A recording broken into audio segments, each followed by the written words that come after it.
నిన్ననేమో మా అక్కంత అయింది, ఇవాళ మా అన్నంత అయింది. ముచ్చట ఏం ముచ్చట అనుకుంటురా? నిన్ననేమో పోయింది ఇందిరా పార్క్ కాడ బీసీల వాదం వేసుకొని ముచ్చట పెట్టుకుంటూ వచ్చింది. ఇవాళ మా తుపాకి రావాలన్న ఏమంటాడంటే ఇవాళ రైతులకు న్యాయం చేయాలని పోతురు. అబ్బా అబ్బా అబ్బా అబ్బా అబ్బా, మీరైతే ఈ భారతదేశంలో ఉన్న నటులందరికీ ఒక క్లాస్ పెడితే దాన్ని మీ ఇద్దరిని పెబల చేయొచ్చు.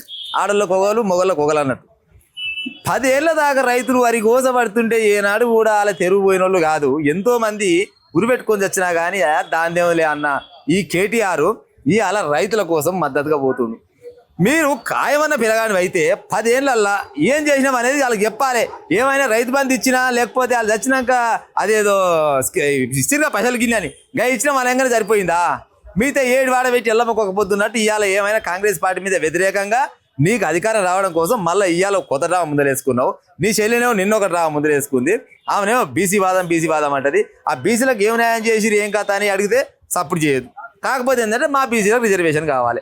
మీ బీసీలు అంటే నువ్వు బీసీవే కాదనుకొని బుల్లల జనాలు అంటుంటే మీరేం ఒక కొత్త నాటకం తీసుకొచ్చారు. ఏడంగా బీసీ అవుతారో మీరు, ఏడంగా రైతులు అవుతారో మీరు, ఏం పనికి చేస్తున్న సంగతి జనాలు అంతా పసిగడుతున్నారు. వీళ్ళు ఏమైనా కానీ రేపు అదేందో సర్పంచ్ ఎలక్షన్లు ఉన్నాయి కదా, అందులో 4-5 ఓటు సంపాదన 4-5 సీట్లు సంపాదన ఉద్దేశంతో ఇక పట్టు తప్పుతుందన్న ఉద్దేశంతో ఏదో పబ్లిక్ని ఉదరగొలుపుతా ఉన్నారు. మీ మాటలు ఎవడు నమ్మే కాలం లేదు సారు.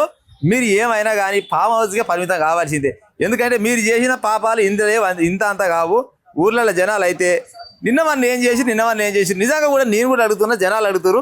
10 ఏళ్లలో మీ దగ్గర పవర్ పెట్టుకొని ఇటువంటి చిన్న విషయాలకు మీరు ఎందుకు ముందుకు రాలేదు? ఆమెనేమో బీసీ వాదం, నువ్వేమో రైతు. మీ నాయన బయటకు లేచి మళ్ళీ ఇంకేమైనా చేస్తాడో ఏమో నాకు అర్థమైతే ముచ్చట. కానీ ఆ ముసలోని బయటకు వెళ్ళనియరు. మీరు ఉన్న పార్టీని ఆగం చేస్తానికి తెలియనట్టు కానీ ఇంకో ముచ్చట అయితే లేదని ఊర్లలో జనాలు అనుకుంటారు. ఇక రైట్ మరి.